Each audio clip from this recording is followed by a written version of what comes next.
Olá, sejam bem-vindos à edição número 278 do Posto Emissor. Estamos a 23 de abril de 2026, nos estúdios em Passo de Arcos. O meu nome é Paulo André Cecílio e comigo estão os Mão, projeto que junta António Pereira, mais conhecido como DJ Vibe, e Paulo Pedro Gonçalves, que nos anos 80 começou por se distinguir como guitarrista dos Heróis do Mar e a solo foi a Ovelha Negra. Os dois já tinham feito parte dos idiosincráticos LX90 e editaram recentemente um álbum homónimo composto por 8 faixas que, citamos, traçam uma rota pelo mundo, da América à Ásia. Toy Paulo, bem-vindos ao podcast da Elite. Obrigado. Bom dia. Os Coliseus de Lisboa e Porto vão ser palco de solidariedade. E a receita dos bilhetes reverte na íntegra para ajudar a reconstruir as casas de milhares de famílias da zona de Leiria. Dia 5 de maio, sobe ao palco do Coliseu de Lisboa, Marisa, Capitão Fausto, Tiago Betancourt, Samuel Lúria e os 12 ao todo, Carlão e Ana Lua Caiano. Uma iniciativa Concertamos Juntos com o apoio da Vodafone. Compra já o teu bilhete em bol.pt.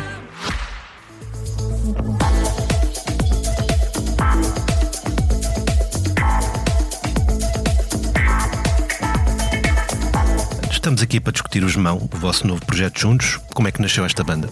Bom, esta banda nasceu em 2022, ali pelo verão, numa altura em que eu fiz um convite ao Paulo, depois de eu ter ouvido algum trabalho dele que desconhecia e que me chamou bastante a atenção. Eu na altura estava também a pensar em fazer algo diferente que não fosse muito, que não tivesse muito ligado àquilo onde eu sempre andei, na música de club, para discotecas, e que queria fazer algo diferente, com outra sonoridade, mais musicalidade e que também tivesse guitarras e na altura estava com o Paulo também para outra ocasião e fiz o convite e pronto, o Paulo alinhou e cá estamos. E como é que correram as gravações deste disco? Correram bem, diria muito bem até. O Paulo está em Londres, vinha cá durante 1 ou 2 semanas e fazíamos assim sessões de 2 semanas. Sempre que ele vinha e compunhamos, depois quando ele voltava, voltávamos a mexer eventualmente numa outra música, fazíamos mais 2 ou 3 e foi este mais ou menos o processo em termos de logística. Eu tenho um pequeno estúdio em casa, portanto isto foi tudo gravado em casa, depois foi misturado em Inglaterra e foi este o processo de gravação. A ideia foi sempre de fazer um álbum com temas puramente instrumentais? Nunca pensaram em adicionar vozes? Ao princípio não, porque, quer dizer, quando nós nos juntámos para fazer isto, começámos a fazer no estúdio e nunca nos veio à cabeça meter vozes, não achámos que era necessário. Os temas apareceram e para nós satisfizeram-nos como temas, como instrumentais. Mais tarde estamos a pensar em fazer coisas com vozes, mas neste disco não. E porque é uma edição exclusivamente em vinil? Porque não. É uma resposta. O vinil é uma coisa muito bonita e é um objeto, não é uma coisa que acho que algo que se pode tocar, não é? Exatamente. Podemos tocar, podemos cheirar, podemos sentir. Portanto, valia a pena fazer isso com este disco. Quantos discos de vinil é que contém a vossa coleção pessoal? A minha pessoal? A dos dois? Não sei. Não sei quanto. Ele tem milhares. Eu não. Eu tenho alguns milhares. Não chega a uma dezena, mas anda lá perto. Qual é o mais raro entre eles? Mais raro. Eu não é que seja o mais antigo, mas eu, se calhar, o duplo álbum do Peter Frampton, Comes Alive. É o mais raro. A edição original de 75, quer dizer, não é, porque não fiquei na altura com o disco quando ele saiu, na verdade. Comprei-o depois mais tarde, mas tenho o álbum e considero como, para mim, é um dos meus princípios. Tenho também, mas já em CD, não em vinil, o Creedence Clearwater Revival também. Foi também um disco que me marcou na minha infância, mas esse não tenho em vinil, portanto tenho só o CD. Em vinil eu tenho um disco, o mais valioso, não, e mais raro é uma coisa que foi editada por um português em Londres, na altura do punk, que arranjou uma data de gravações clandestinas dos Jam, de bandas diferentes, e fez um disco pirata que ele até andavam atrás dele para prender. Vários discos desses vieram parar à mão, não vou dizer porquê, nem porque como, mas eu tenho umas cópias disso. E qual é que foi a maior loucura que já fizeram à procura de um disco? Eu fui criado no Canadá, portanto eu não fiz grandes loucuras para procurar discos, porque eu quer dizer, eu recebia uma semanada por ajudar-la em casa e ia a pé até à Baixa, ou então apanhava o elétrico, aquilo ainda era longe, e ia a uma loja que era o Sam the Record Man, que tinha todas as semanas discos novos, e portanto isso era a minha paixão, e comprava discos nessa altura. Eu tenho vários, mas eu começava se calhar aqui por ali perto do final dos anos 90. Andei em Nova Iorque um dia inteiro andava à procura de um maxi single, andei a correr as lojas todas e fui encontrá-lo numa loja de roupa que por acaso também tinha discos, ou seja, entrei na loja não para procurar os discos, mas depois percebi que havia discos lá em baixo, e então fui espreitar e consegui encontrar o disco, que era um disco também meio pirata. E outras loucuras que eventualmente façam sentido aqui dizer, posso comentar aqui que realmente ali também perto dos anos 2000 eu recebia, tanto não havia nada desta coisa do digital, e então eu recebia às vezes em DAT as músicas acabadas de serem gravadas pelo produtor, mandavam em DAT. Mas eu depois, para tocar, eu não podia tocar aquilo nas discotecas em DAT. Portanto, o que é que eu tinha que fazer? Tinha que mandar cortar um acetato para poder ter em formato de disco, para poder tocar nas discotecas. Então o que eu tinha que fazer era, recebia os dados, chamavam-me DHL, andava para os Estados Unidos, andava para Nova Iorque, lá para o Rick. Era ele que fazia os masterings também, e cortava-me um acetato, e aquilo saía daqui à segunda-feira para eu poder ter cá na sexta para poder tocar esse fim de semana. Portanto, fiz isso várias vezes. Voltando ao João, qual é que é o papel de cada um? Quem é que se encarrega do quê? Não há nada eu, por exemplo, as guitarras, não falámos, mas eu gravei as guitarras em Londres, mas o meu papel não é só ser guitarrista, é compositor, é teclista, produtor. Nós misturamos fazemos tudo um pouco, não é? Trabalhamos juntos. Sim. Não, sendo que realmente, como o Paulo disse, as guitarras, que para mim também foi aqui uma base de arranque e de início. Apesar da primeira música, o Brasil de Janeiro foi a primeira que fizemos. Sim. E já tem aquelas guitarras. Mas as guitarras vieram depois. Sim. Só houve uma guitarra que eu gravei no telefone como uma ideia, e que depois que o Tó sugeriu usarmos aquilo como base e não regravar. Mas tirando isso, nós fazemos um pouco de tudo, ao ponto que o Tó agora também quer tocar guitarra. É um bocado invejoso, mas o que é que eu vou dizer? Está-me a dar para isso. E é importante manter este núcleo criativo nos mãos restrito a apenas 2 pessoas, ou eventualmente vão juntar mais elementos? A ideia é de fazermos espetáculos, e nos espetáculos vamos ter que temos mais, para já, 2 pessoas. Há de ser mais um teclista e um percussionista. Em estúdio, eventualmente poderá haver músicos convidados para participar numa outra música. Mas o centro será sempre vocês dois. Seremos sempre nós. É fácil. Nós temos ambos experiência de estar em bandas. Nós trabalhamos muito bem juntos, muito depressa. E estamos na mesma página. E é uma maneira de trabalhar muito fácil. Não queremos complicar. Não é? Como dizem os ingleses, se não está partido, não vale a pena arranjar. Falamos de um álbum com 8 temas. Eu já citei o vosso comunicado de imprensa, que traçam uma rota pelo mundo da América à Ásia. Temos canções com títulos como Brasil de Janeiro, Reeperbahn, Yokohama Clouds. É tudo lugares onde já estiveram? Não. Todos não, alguns já tive. Sim. Também. Mas sim. É mais quando nós começámos a trabalhar as canções por uma razão ou outra, começaram a aparecer e a lembrar-nos, por exemplo, o Brasil de Janeiro, quando vimos o balanço, pensavam, vamos bora meter aqui uns apitos de carnaval e não sei o quê. Então prestou-se a isso. Depois, cada um é um bocado de homenagem. O Ripper Bomb é homenagem ao Krautrock e aos Kraftwerk, e a Hamburgo, onde os Beatles tornaram-se Beatles, não é? Pois cada um passa por países diferentes e com influências diferentes, mas muitos sítios que nós não. Sibéria nunca lá fui. Também não. Mas gostavas de ir? Sim, claro, adorava ir à Sibéria. Tem uma grande cena de techno. Pois, aquilo é frio. Deve ser. O techno ali é bom. Acho que faz muito sentido. Mesmo não tendo visitado todos estes lugares, já são pessoas com um vasto conhecimento do mundo, muito viajadas. O que é que as vossas viagens por outros países vos ensinaram sobre Portugal? Que é um país muito especial.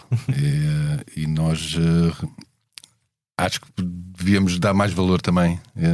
Penso que andamos aqui depois, o que é um bocadinho também natural, não é? Eu, por exemplo, posso dizer, sempre nasci aqui, vivi cá e tive uma vez no Cristo Rei, por exemplo. Portanto, depois assim.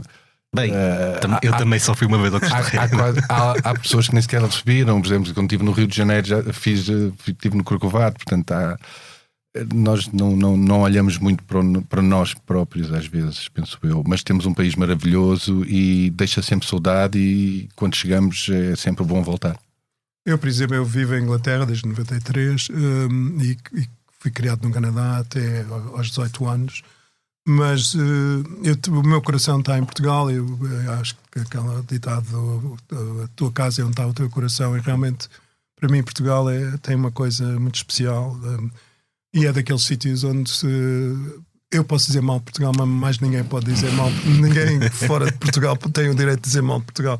Portanto, eu vejo os defeitos que nós temos, eu vejo as virtudes, temos muitas virtudes, e eu gosto muito do nosso país, e onde quer que vá, que gosto de estar naquele sítio, mas para mim regressar a Portugal é regressar a casa.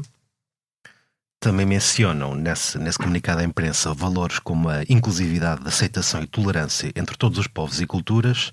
Nos últimos tempos temos assistido à ascensão de governos mais interessados em que os povos e as culturas se fechem. Era essencial fazer um disco como este numa altura destas? Eu acho que sim. Eu acho que é muito importante. Eu acho que o planeta é o planeta que temos. Eu acho que nós temos que preocupar-nos mais com tomar conta do planeta para quem vai herdá-lo a seguir a nós. E acho que o grande problema que existe no mundo não são as pessoas dos países diferentes ou das religiões diferentes, é mais um problema de aceitação. Nós podíamos viver todos muito bem e felizes se houvesse um bocado menos ganância, um bocado menos, uma visão maior do que é o mundo. Concordas em absoluto. Claro. Mão é um disco que é editado pela Chic Shock Music, editora fundada por vocês, e que vai buscar o seu nome a um centro comercial que existiu há muitos anos nos restauradores em Lisboa. Qual é que é a importância deste espaço? Para mim foi muito importante. Passei uma parte da minha infância nesse espaço e calhou até o Paulo perguntou-me como é que se chamava a loja, porque o meu pai teve uma loja de discos nesse centro comercial na altura, e disse, então vamos, eu disse, era Chic Shock nos restauradores, assim, ok, então já temos o nome para a label, vai ser a Chic Shock Music, ok. E foi, pronto, se calhar é uma homenagem também ao espaço que me fez ouvir muita música.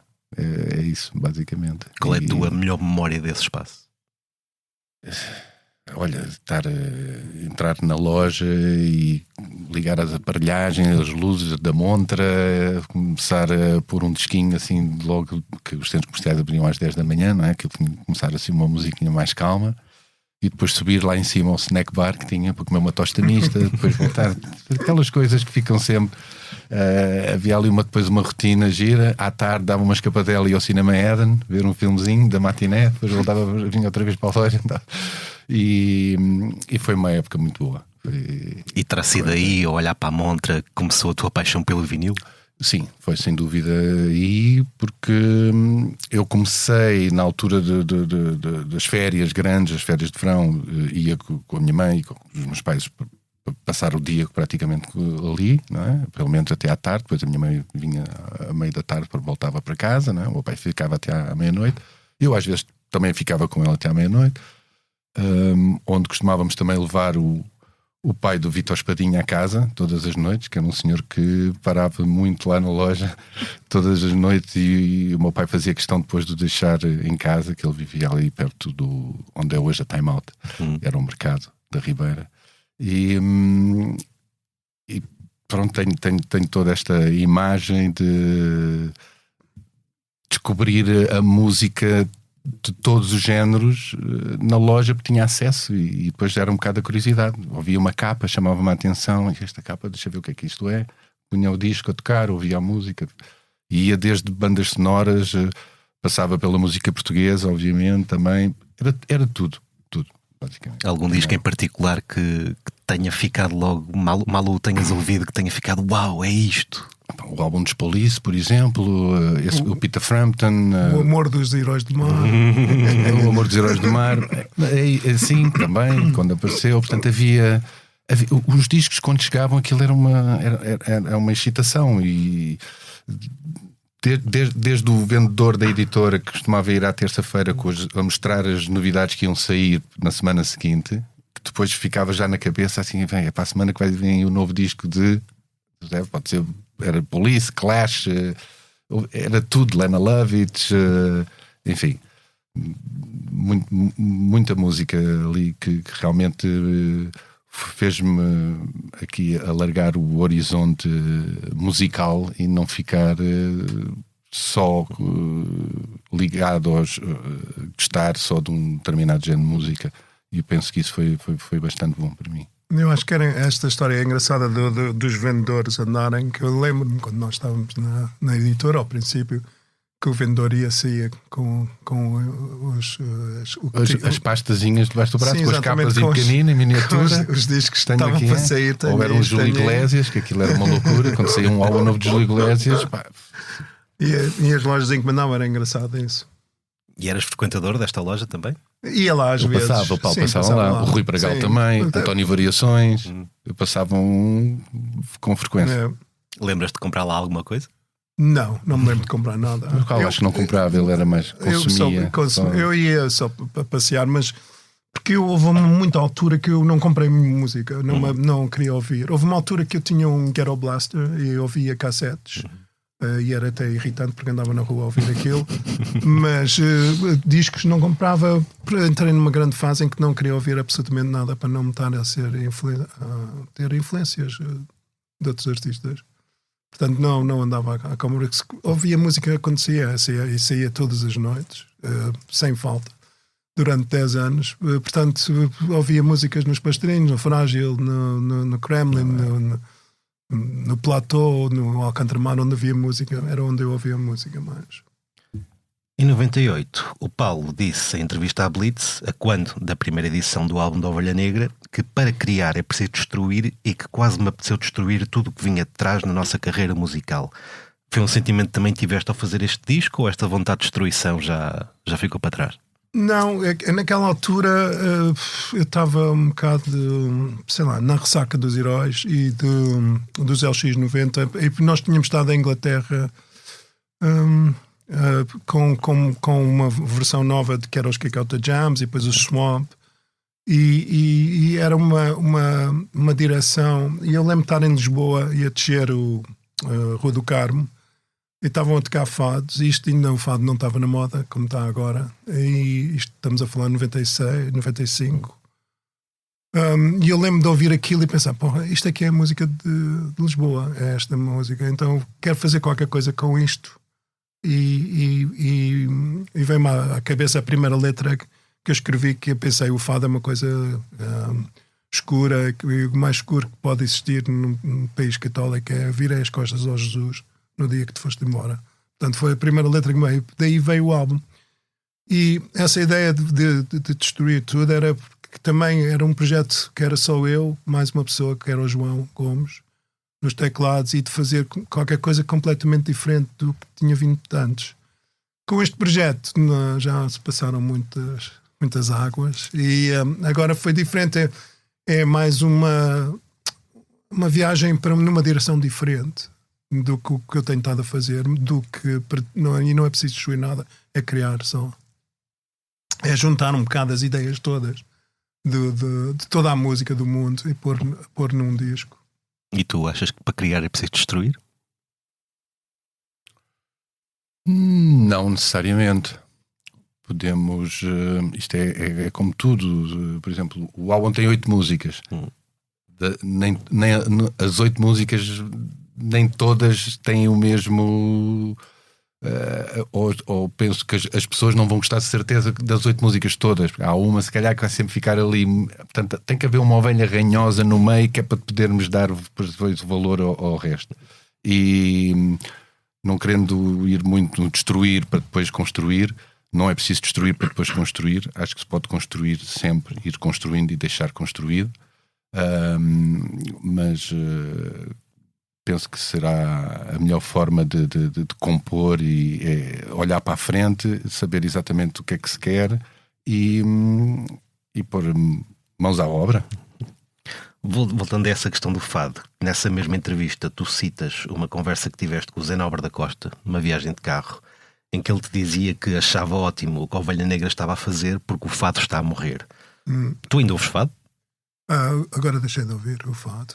Só ouço o que se ouvir assim, se estiver num sítio público ou já não vou a casas de fado. Antigamente eu gostava muito de ir às casas de amadores, gostava muito de ir ao Bairro Alto, ao Burro e ao Vai Tu na Glória. Mas hoje em dia ouço pouco, quer dizer, ouço de vez em quando aparece uma coisa qualquer assim, mas não ando à procura, não é uma coisa que acho que está um bocado saturado. E mesmo falando de artistas mais mainstream, tipo a Namora, Carminho. Sim, para mim está um bocadinho saturado. Há artistas que eu gosto, não a Carminho tem uma voz fantástica, é uma personagem super interessante, a Namora, todas, não tenho nada contra, mas não é uma música que eu vá para casa a ouvir. Quando ouço, é triste, mas verdade, ouço a Amália. É a maior de todas, portanto. Sim. É referência. Ouço a Amália. De vez em quando gosto de ouvir assim. Às vezes, quando estou na Feira de Ladra, há lá um canto que eles vendem jornais antigos, livros, revistas, posters, não sei o quê, da Revolução e coisas assim. Eles tocam sempre fados, mas tocam sempre uns fados de homens que eu não conheço, que são mais.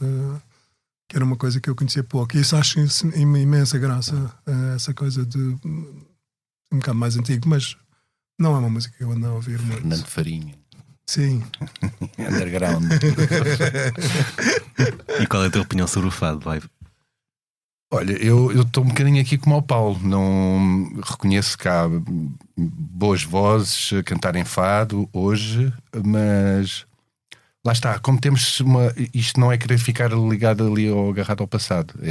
As referências são tão fortes daquela época que hoje não é novidade. E portanto, ao não ser novidade, já não prestas tanta atenção, apesar de serem novas interpretações, já se calhar não te diz tanto. Acredito que possa dizer mais aos jovens, à malta mais nova, se gostam, não é? Do que propriamente a mim. Tenho essas referências mais antigas e quando se fala de fado, falo é Rodrigo, é Amália e por aí fora. Voltando ao Gemão. Posso só dizer uma coisa em relação a isso? Claro. Por exemplo, a minha namorada, a mãe, era a Ivone Ribeiro, cantava fado no Rodrigo, nos anos 80 e depois nos anos 90, mas depois eu já estava em Londres. Mas eu lembro de ir a essas noites do Rodrigo muitas vezes, porque aquilo era em Cascais e elas moravam em São João, e achar muita graça àquilo, e nessa altura achar que para isto continuar vivo tem que haver uma evolução. Foi um bocado como, por exemplo, temos músicos fantásticos do blues, não é? O Robert Johnson, o Muddy Waters, etc. Mas depois houve os Stones, os Claptons, os John Mayalls pegaram no blues e fizeram qualquer coisa de novo com aquilo que deixou com que o blues continuasse e que a gente fosse procurar os antigos para ver o que os inspirou. E eu achei que quando eu fiz Ovelha Negra era uma ideia dessas, era tentar levar o fado para um caminho que não é mais à frente nem é mais atrás, moderno, mas uma coisa moderno, diferente, dar-lhe uma outra cara, não é? E para pessoas com outros ouvidos que não ouviam aquilo poderem ouvir. E portanto foi mais isso. E voltando aos Mão, porquê este nome? Outra vez, porque não. Mão diz tudo, não diz? Então, eu acho que a mão é uma palavra muito forte. Tem a ver com. Dá para um aperto de mão, dá para um high-five. Exatamente. Dá para fazer um manguito. Sim, um estalo, uma carícia, não é? Portanto, eu dar a mão, e é com a mão que a gente faz música também. Já tem concertos agendados? Ainda não. Não. E estão a pensar apresentar este disco ao vivo de alguma forma? Sim, então, como o Tom estava a dizer, vamos usar mais 2 músicos e vamos pôr isto em palco, se calhar no outono, é a altura mais. Queríamos que as pessoas ouvissem isto agora durante o verão e que conhecessem o que a gente faz para depois poder pôr isto ao vivo. Ainda se recordam do primeiro concerto dos LX90 em Lisboa, na zona mais em que o vibe com a guitarra acústica? Lembro perfeitamente. Eu não me lembro desse concerto assim particularmente, mas sim lembro. Eu tenho uma ideia, tenho a ideia desse concerto e dos ensaios. Na altura apareceu Alexandre Lencastre também, foi lá visitar o Rui e lembro-me de tudo isso, de estarmos sentados cá embaixo na frente do palco, à espera para subir para o palco para fazer os ensaios. E lembro-me também de partes do concerto, assim como o de Leiria também. Sim. Foi um outro também. Acho que foi o segundo, o Leiria, não foi? Acho que foi o segundo, sim. Eu só lembro que há um videoclipe de uma Revolução por Minuto no YouTube desse concerto. E esse concerto em Leiria, o que é que se passou para ainda ficar na memória? O que é que se passou? O Nini apanhou uma grande bebedeira. Isso foi uma das coisas. E começou a mandar uma bola de basquete. Isso já quer dizer que foi ótimo. Começa lá por aí. Sim. Ele mandou uma bola de basquete e partiu o espelho do camarim. Isso eu lembro perfeitamente, é a coisa que eu mais me lembro. E houve também outro episódio durante o concerto que há uma quebra de energia, ou foi a tomada onde o sequenciador estava ligado, o transformador que se desviou, caiu e desligou o sequenciador. Logo a base foi logo abaixo e nós parámos, tivemos que parar basicamente. Aliás, houve ainda ali uns segundos que o Nini continuou na bateria, como tudo a andar, mas faltava depois muitos elementos, não é? Da música, então de lá tivemos que parar e aquilo para arrancar o sampler, o sequenciador, que levava para aí uns 5 minutos outra vez para fazer reset e arrancar tudo de novo. Então teve assim uma branca. Tu na altura dos Underground Sound of Lisbon, da So Get Up, tu disseste também numa entrevista à Blitz que os teus concertos com o X90 não foram muito felizes porque estavas completamente dependente das máquinas e elas muitas vezes dão problemas. Exatamente. Sobretudo em ambientes com muito fumo, calor e umidade. Aqui foi um caso desses.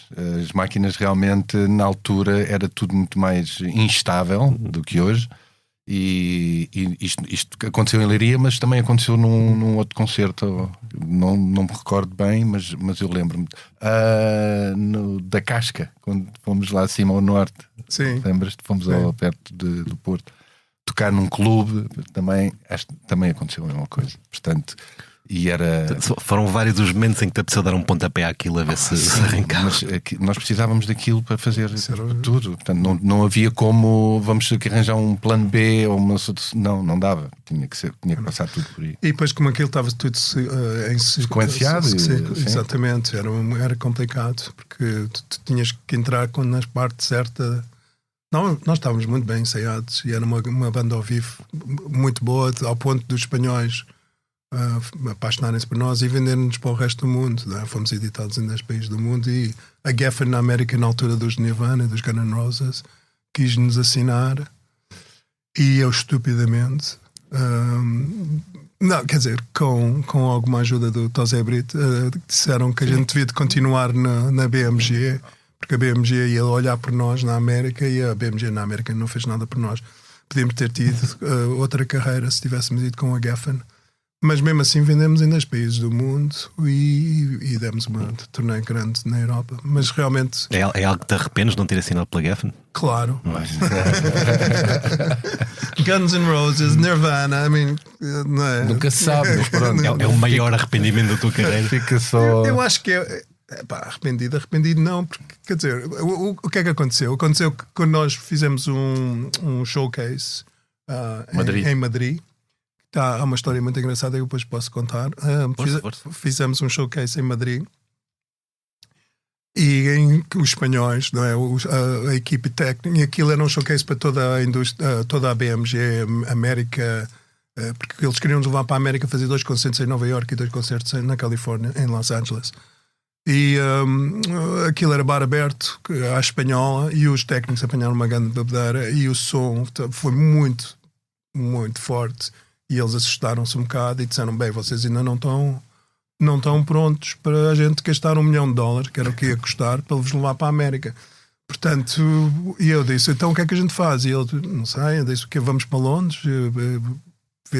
E eles disseram: sim, olha, vai para Londres, que eles tratam de vocês. Mas em Londres buscámos lá, era Britpop, e eles não queriam saber de nós para nada.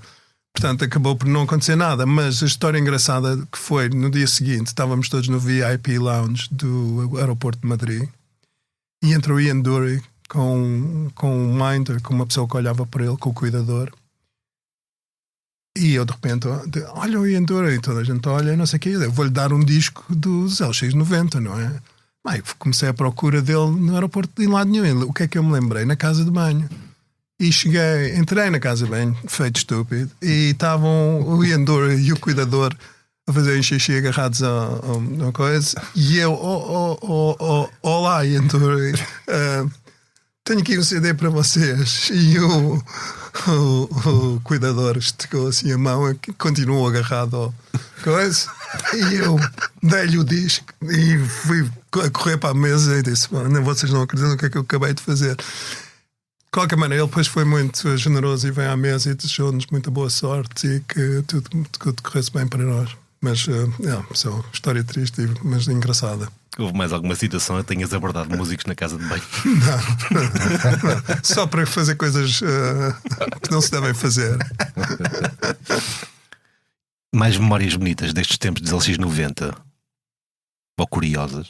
Uma das mais bonitas para mim é que nós ensaiávamos todos os dias da semana durante um ano, de manhã à noite, ali na ajuda, à séria mesmo. Séria? Dentro de uma cave onde só cabemos nós e os instrumentos, uma intensidade incrível com toda a gente estava a tocar e passámos um ano assim. E só falhou o dia de Natal. Foi o único dia que fomos todos para cá. Natal é sagrado. Esse dia não ensaiámos nesse dia. Por exemplo, ao domingo também não ensaiávamos, porque eu depois também trabalhava à noite, né? Estava no Kremlin, portanto eu fazia noites que Kremlin, que está durante o dia os ensaios.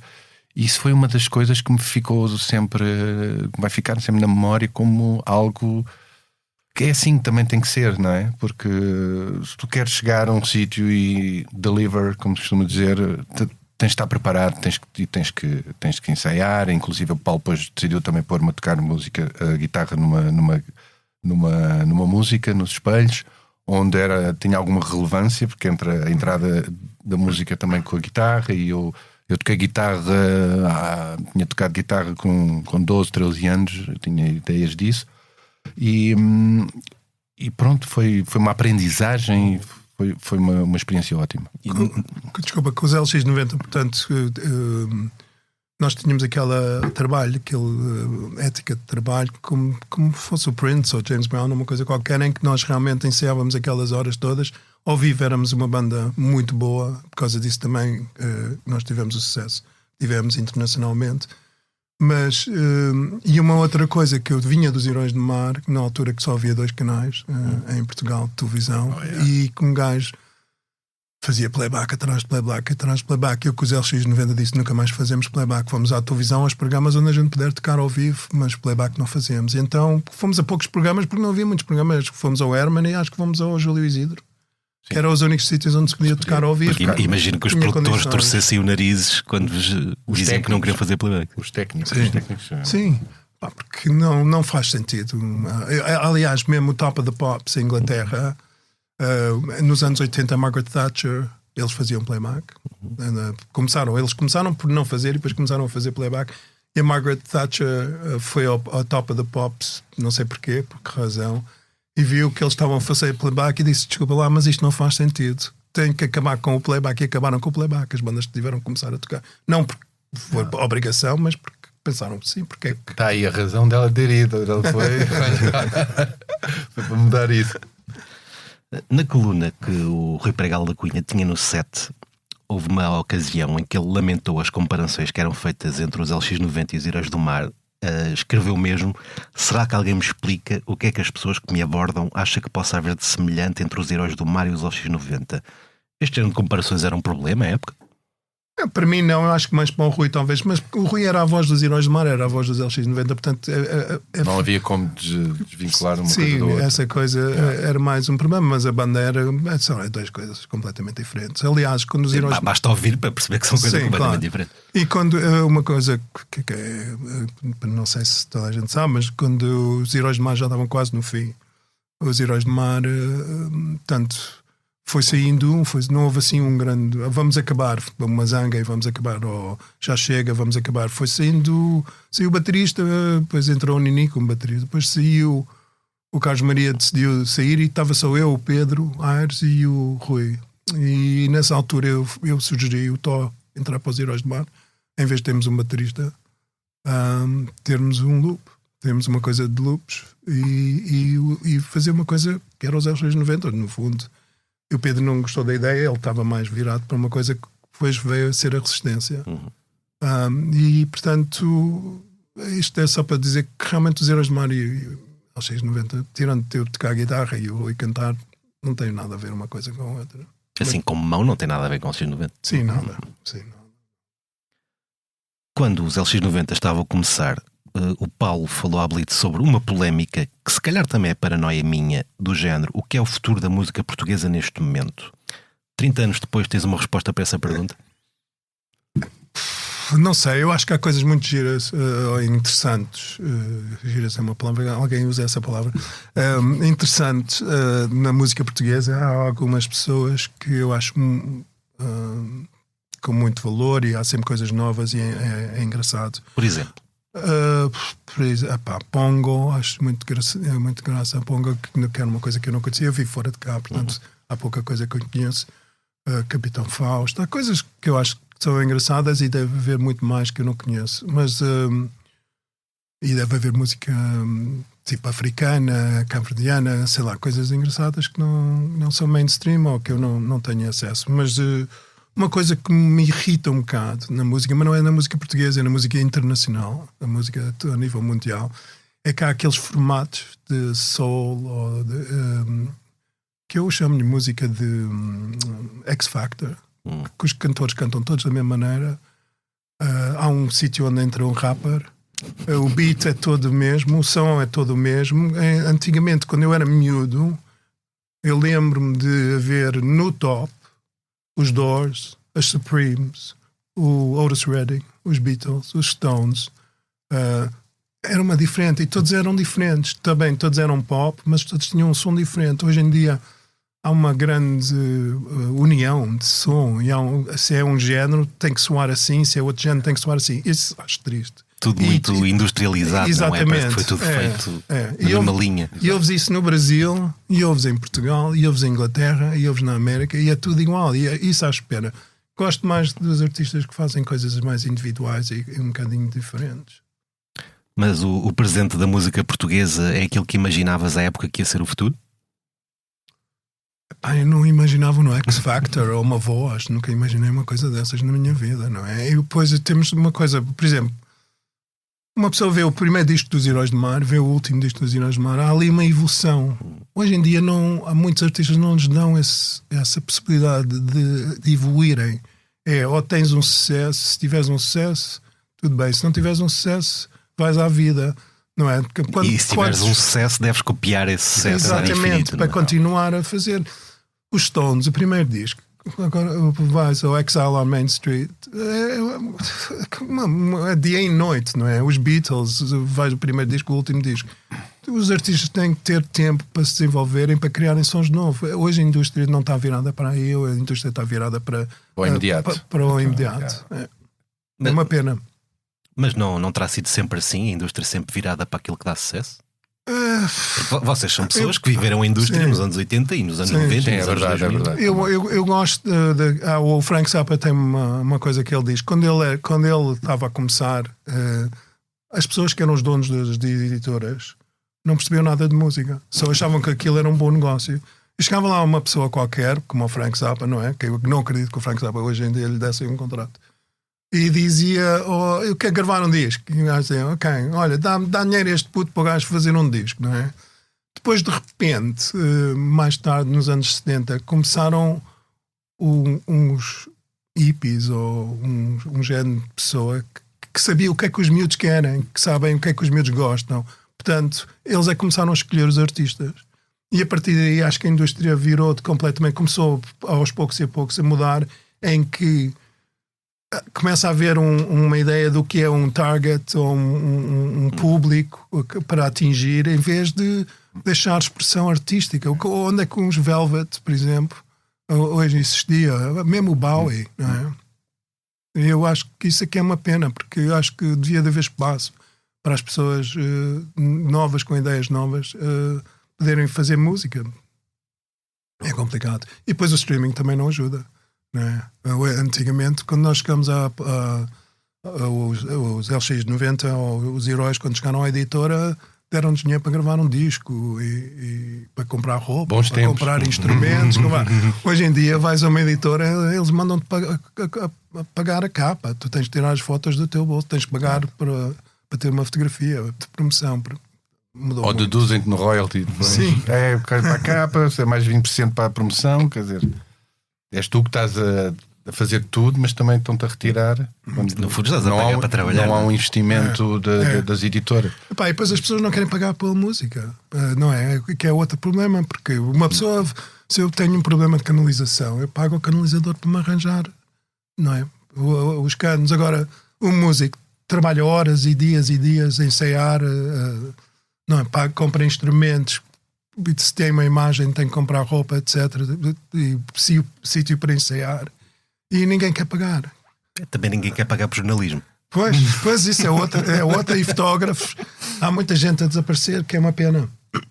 É preocupante, eu diria. Mas pronto, isto se calhar as novas gerações não veem isso assim, não ligam também, não se apercebem. Eu tenho filhos que, por exemplo, estávamos a falar, um gajo comprava um álbum, eu via o álbum todo, via a capa, quem trabalhava, quem não trabalhava. Hoje em dia, minhas filhas dizem, eu gosto daquela música da Nina Simone, eu gosto daquela música de não sei o quê. Eles não têm o conceito de um disco, têm o conceito de uma canção, de um artista que eles gostam. E muitas vezes nem sequer têm um conceito de uma canção, porque o que mais há neste momento é miúdos que ouvem trechos no TikTok de uma canção e aqueles 15 segundos é aquilo que eles gostam. Depois ouvem o resto da canção e não reconhecem. Sim. Sim. Mas há muitos artistas novos, por exemplo, em Inglaterra, há imensa gente interessante a aparecer, a fazer coisas na América e cá também, de certeza. Só que a caminhada é mais difícil do que era antigamente. E para terminar esta secção, o que é no fundo a música portuguesa? É música feita por portugueses. Apenas e só? Eu acho que sim. Não é uma questão de sonoridade, é uma questão de... Eu acho que deve haver lá a sonoridade, não é? Embora pareça feita por... Talvez possam, como, sei lá, influências de todas as bandas do mundo inteiro ou de qualquer coisa. Mas acho que a música portuguesa é a música feita por portugueses, não é? Numa crítica da Blitz São 7 do DJ Vibe nos anos 90, lê-se assim: o que é fantástico na atmosfera criada por DJ Vibe é que sente que as pessoas que ali foram estão realmente disponíveis para dançar e, se possível, serem surpreendidas. Ora, eu há cerca de um mês estive no Talkfest e assisti a um painel com o DJ produtor Dani Gato, em que se desqueixava que as pessoas só iam aos seus sets para ouvir os êxitos. Lá está também aquela parte do TikTok que eu estava a falar. Ele contava mesmo que já apanhou miúdos a jogar às cartas durante os sets dele. O público que tu vias à tua frente nos anos 90 era mais interessado que aquele que vês hoje em dia? Muito mais. Apesar de eu não me queixo muito hoje em dia dessa ausência de público na pista, porque eu penso que sempre quis manter as pessoas interessadas naquilo que está a acontecer naquele momento enquanto elas estão ali na pista de dança. E para isso não é estar, como hoje a maior parte, não é a maior parte, mas grande parte dos DJs parece que tem que recorrer ao gesto para incentivar o público. E isso é pronto, uma coisa é tu estares eufórico com a música que estás a tocar e que estás ali. Agora também outra coisa é a pantomima, outra não é? coisa é tu estás constantemente a chamar, parece que estás a chamar as pessoas, malta, bora, que é agora, que é tudo uma questão do drop, é onde tudo acontece e o resto não é nada. Portanto, eu nos anos 90 era tudo muito mais eufórico e excitado, as pessoas realmente curtiam, dançavam na pista, não havia os telefones, não se distraíam com nada, dançavam uns com os outros. E isso já foi na altura das raves, porque antes disso as pessoas nem sequer olhavam para o DJ. É que estavas ali a fazer o teu trabalho, eles nem estão a olhar. E eu então gostava mesmo era estar às escuras, ninguém me visse. Portanto fazia tudo sentido. Hoje percebo que há aquela coisa de registar o momento, de gravar, as pessoas também estão um bocadinho mais distraídas, mas a ideia e o foco é o mesmo. É com que eles esqueçam se têm ali o telemóvel, vamos lá ouvir o que é que ele está aqui a fazer, o que é que está a acontecer e a curtir o som. É isso. Era algo que tu vias também em concertos, que o público dos Heróis do Mar nos anos 80 era melhor que o público que tu tens hoje nos teus concertos? Depende, não é? Eu acho que depende do público que vai assistir ao concerto. Esta coisa do telefone e também, e o que eu estou a dizer, também há músicas assim, não é? Que são hey man, raise your hands. Claro, eu nunca fui músico desses, portanto não sei, mas há muitos músicos assim. Mas eu acho que nos concertos e como banda, eu acho que isso faz mais sentido em palco, quando o vocalista há ali uma comunicação também mais direta do que um DJ, não é? O DJ, a função é pôr música, não é estar no microfone bora lá pessoal, e pôr música, fazer o beat matching, não? A cadência dos ritmos, a escolha das músicas, as brincadeiras, porque a ideia é que tu estás a jogar. Eu pelo menos eu falo para mim, ou está uma capela em cima de um beat qualquer, depois entra um efeito, muda, baixa tudo, sobe, criar também dinâmicas para que aquilo não seja estar sempre ali uma coisa flat, 4x4 constantemente. E eu acho que também hoje em dia a forma como a música é produzida para clube, a forma como os DJs estão a tocar, o que é que realmente aproveitam o tempo de música cada vez tem vindo a reduzir. Antigamente um extended mix podia ter 10 minutos, 9 minutos, 11. Depois começou a reduzir para os 6, 7, 6. Agora já vem com 5 minutos nas músicas, portanto está tudo a ser tudo compactado. Para quê? Para haver maior rotatividade e para tocar só realmente ali um trechozinho desses 5 minutos, é que está ali o sumo todo da música, que é o momento da quebra, o momento de rebenta, que dá aquela emoção. Tudo o resto parece que depois já não interessa. Isso é um problema de falta de atenção do público de hoje? Não, isto é um problema de quem produz, porque produz precisamente para causar este efeito. E portanto e depois os DJs tocam fazendo jus àquilo que o produtor fez. Portanto, que são aqueles momentos, usam aquelas partes e portanto até aí está tudo a funcionar. A questão é que não, como é tudo muito mais rápido, a música já não respira, já não toca por ela só, deixá-la quebrar, deixá-la seguir, tocar mais um bocado, respirar, as pessoas entrarem um bocadinho no groove da própria música. Parece que está tudo muito acelerado, que era logo outra. Isso é o lado menos bom da música de clube neste momento. Sendo pessoas que viveram de perto esses tempos, queria perguntar-vos primeiro se o viram e segundo o que é que acharam do documentário Paraíso, do Daniel Mota, que estreou em 2025 no Indie Lisboa. Eu fui assistir fui à estreia desse documentário, tenho lá alguns depoimentos também e achei que eu fiquei surpreendido de certa forma com aquilo que vi. Não estava à espera. Em que medida? Fiquei também um bocadinho emocionado, emocionou-me ali, tocou-me um bocadinho, porque vi imagens que não tinha, nem sabia que existiam. Foi uma coisa que me deixou bastante boca aberta, assim. Mas onde é que foram buscar isto? Porque a maior parte das coisas já tinha visto e já as conhecia. Depois também a forma como foi preparado. Ou seja, não houve aquela coisa da entrevista com o entrevistador. Portanto, o entrevistado foi uma conversa entre duas pessoas que viveram aquela fase e que entre elas era uma conversa quase de café e eu acho que isso deu ali uma dinâmica também muito interessante ao documentário. E já lhes dei os parabéns e gostei imenso do trabalho. Então é pena não estar num canal de streaming para que mais pessoas pudessem ver, porque aquilo andou assim, aparece assim numa sala de cinema, de repente vai acontecer ali uma passagem. Há pessoas que não conseguem sequer ir a tempo de comprar um bilhete, porque quando vêm já passou. Eu conheço exemplos e por isso é que digo isto. Mas acho que merecia, porque faz jus ao período mais louco que nós tivemos da noite. E acabar com os seus primórdios até exatamente, da noite, a sua explosão. Da noite em Portugal, sim.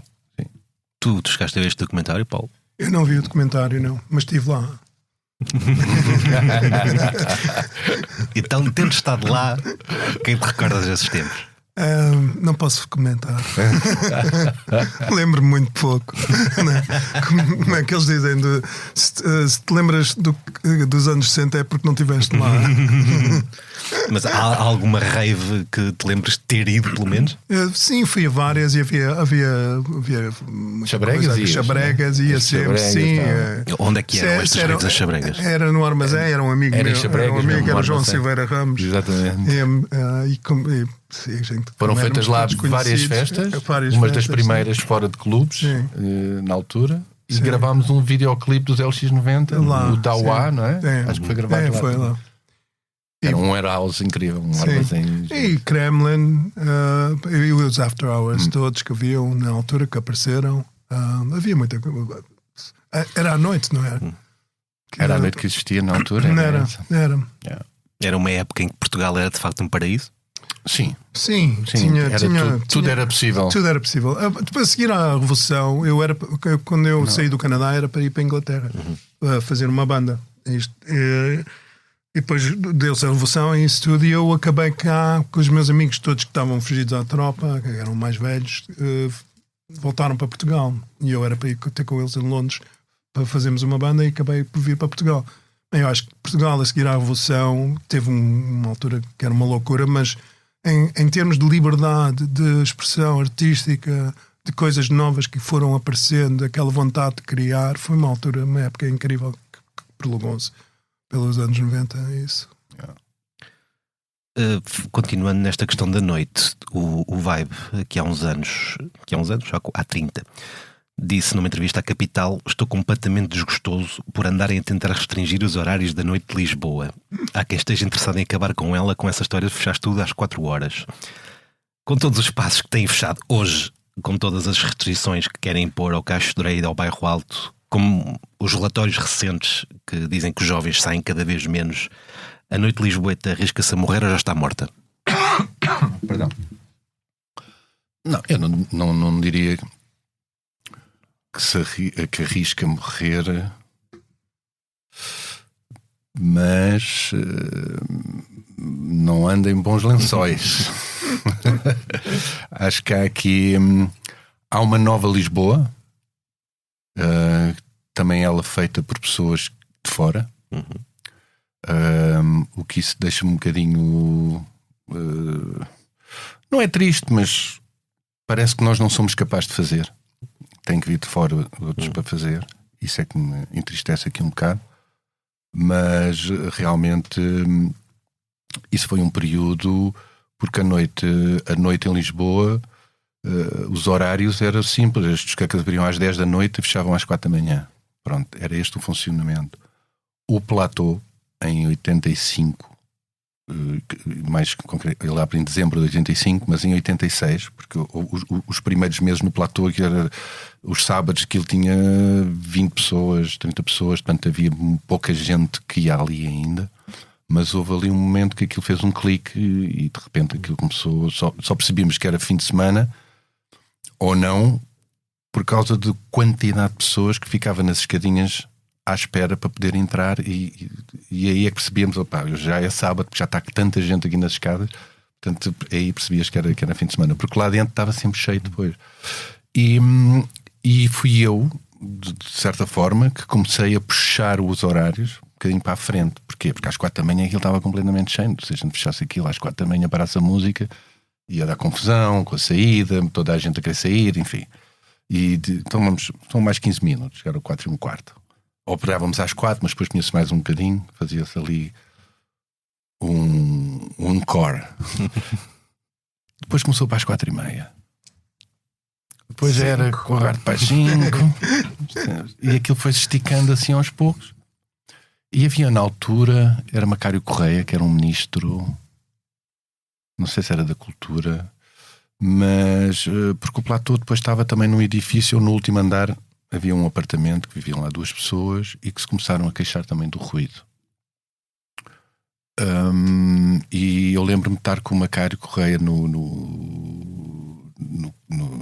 sei se foi no Kremlin, já depois um bocadinho mais tarde, mas penso que não, foi no platô por causa da questão do som.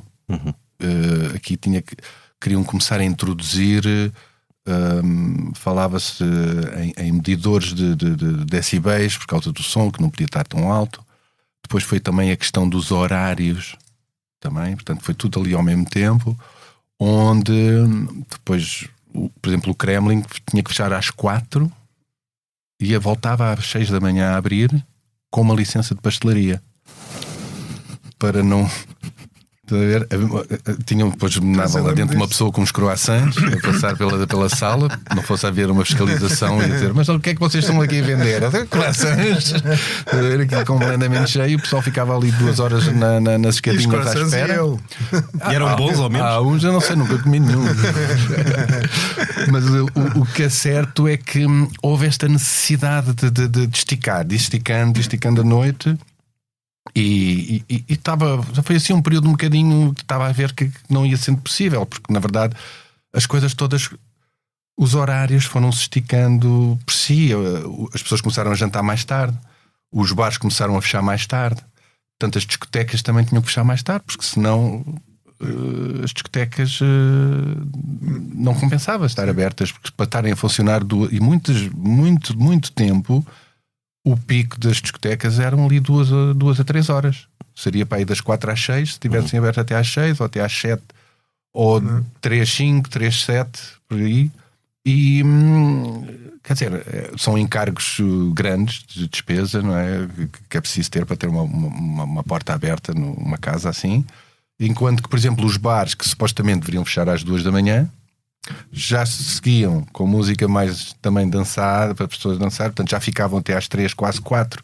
Portanto, só a partir das 4 é que depois ia tudo para as discotecas. Portanto, houve essa necessidade e de prolongar, porque foi uma altura que estávamos a ver que, bom, se isto realmente tiver tudo fechar às 4, que as discotecas não fazem sentido, assim. Ou então reduzem também o horário dos bares mesmo, ou para fazê-los cumprir também até às 2 da manhã. E foi nesse contexto que eu tive essa declaração. Como é que se arranja este equilíbrio entre o direito natural das pessoas ao descanso e o direito natural das pessoas à festa? Temos que ver quem é que chega primeiro. É simples. Sim. Aliás, eu desculpa só. Sim. A noite em Lisboa, nos anos 80, ela maioritariamente era dentro da cidade. Tinhas os clubes ali na Avenida de Roma, tinhas na Artilharia 1, não havia nada na 24 de Julho. A primeira casa a ir para 24 de Julho foi o Platô. A partir daí houve uma política de direcionar a noite toda para baixo, perto do rio. Tanto que mais tarde vieram a fazer as docas, e aos poucos aquelas discotecas que estavam dentro da cidade foram acabando, foram fechando.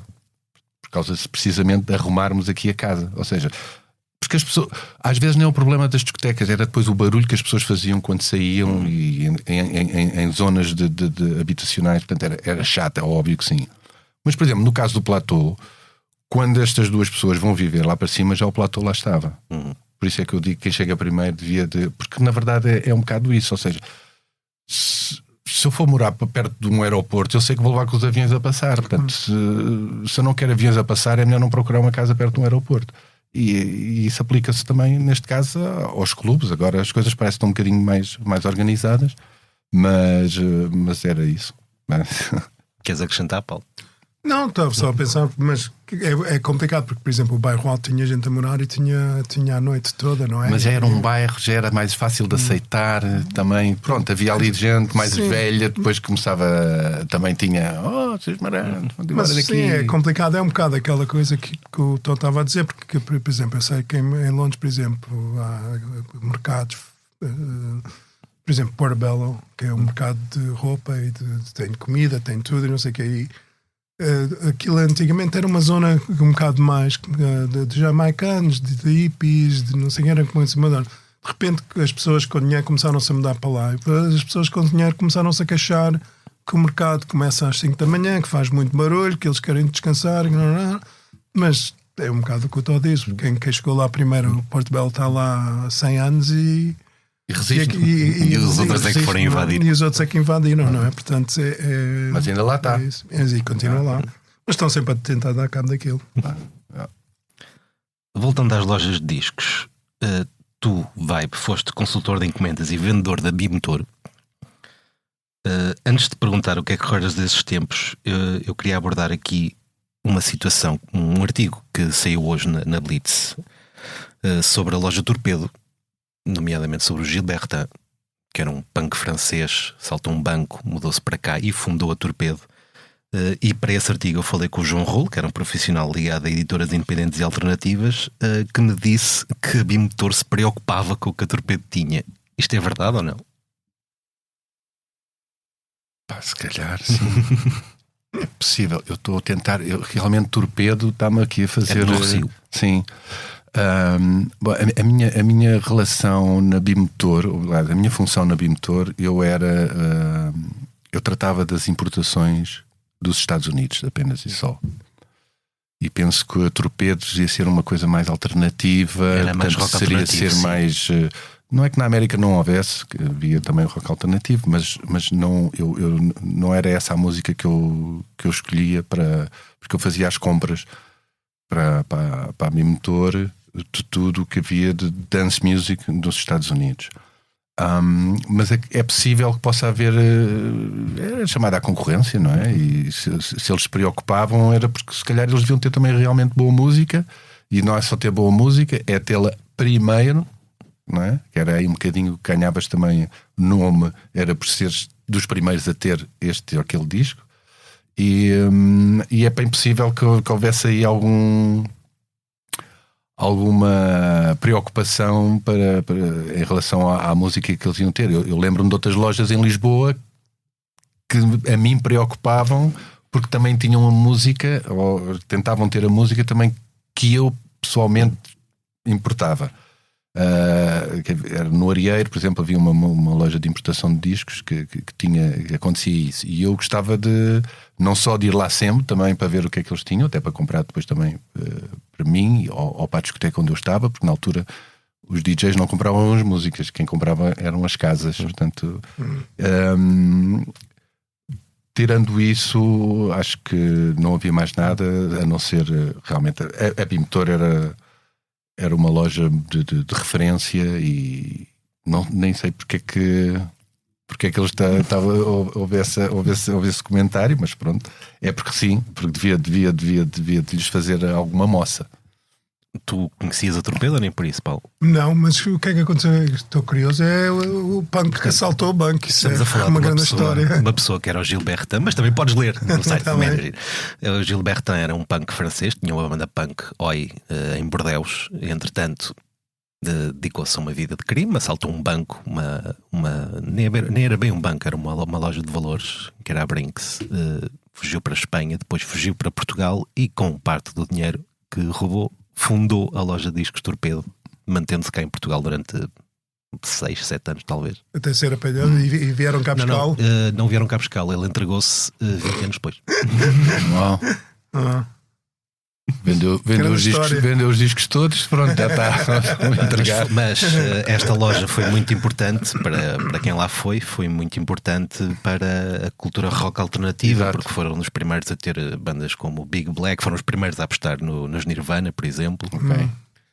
Tinham hardcore americano, tinham punk francês também, porque conheciam esse mercado. Sim. E é essa a história. Mas pronto, era só essa tal ligação da Vimtor, porque eu achei bastante curioso o João Raul dizer-me isto. É engraçado. A Vimtor se preocupado. É engraçado que eu não conheço o Torpedo, porque eu lembro de estar na BMG quando eles mostraram no disco da Nirvana que eles importavam, que eles eram representantes da Geffen, distribuidores da Geffen.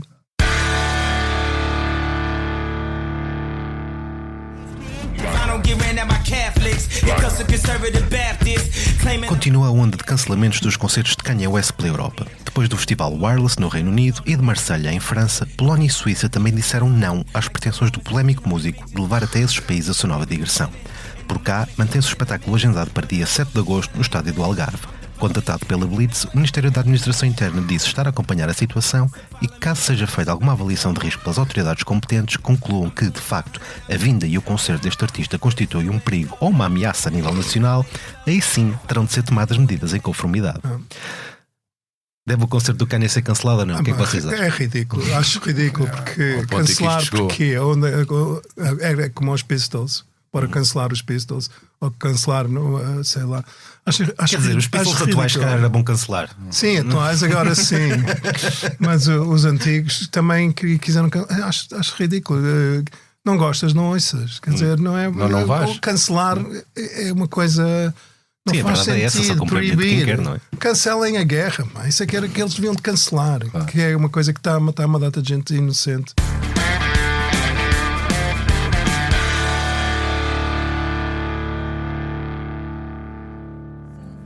Mulher é essa que eu vejo na publicidade? Será que as Passemos para os concertos que poderá haver ao longo dos próximos dias. Em semana de abril, destaque para o espetáculo Zeca Zeca e Mais Zeca, que B Fachada levará até à Casa Capitão, em Lisboa, já esta sexta-feira, e para as comemorações de 25 de abril no Palácio Baldaia, em Benfica, com vários concertos, entre eles o de Garota Não, com o Coro das Mulheres da Fábrica.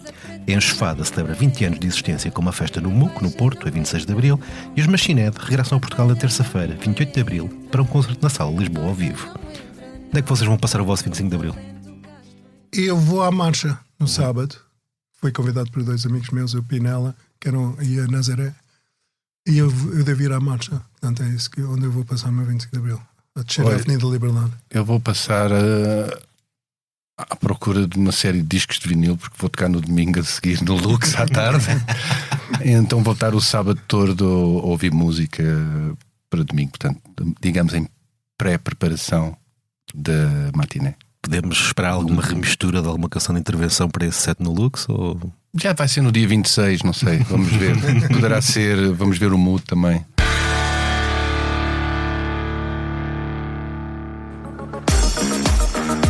Chegamos assim ao final de mais um posto emissor. Muito obrigado aos Mão, DJ Vibe e Paulo Pedro Gonçalves por terem juntado a nós. Meu nome é Paulo André Cecílio e a sonoplastia edição multimédia esteve a cargo de Tomás Delfim.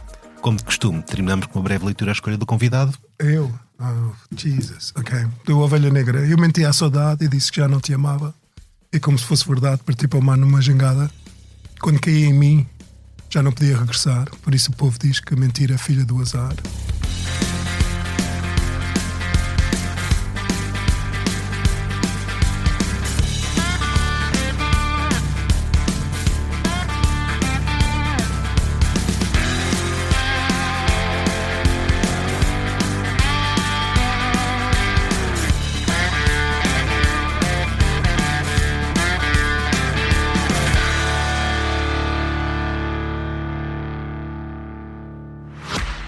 Os Coliseus de Lisboa e Porto vão ser palco de solidariedade. E a receita dos bilhetes reverte na íntegra para ajudar a reconstruir as casas de milhares de famílias da zona de Leiria. Dia 5 de maio, sobe ao palco do Coliseu de Lisboa, Marisa, Capitão Fausto, Tiago Betancourt, Samuel Lúria e os 12 ao todo, Carlão e Ana Lua Caiano. Uma iniciativa Concertamos Juntos com o apoio da Vodafone. Compra já o teu bilhete em bol.pt.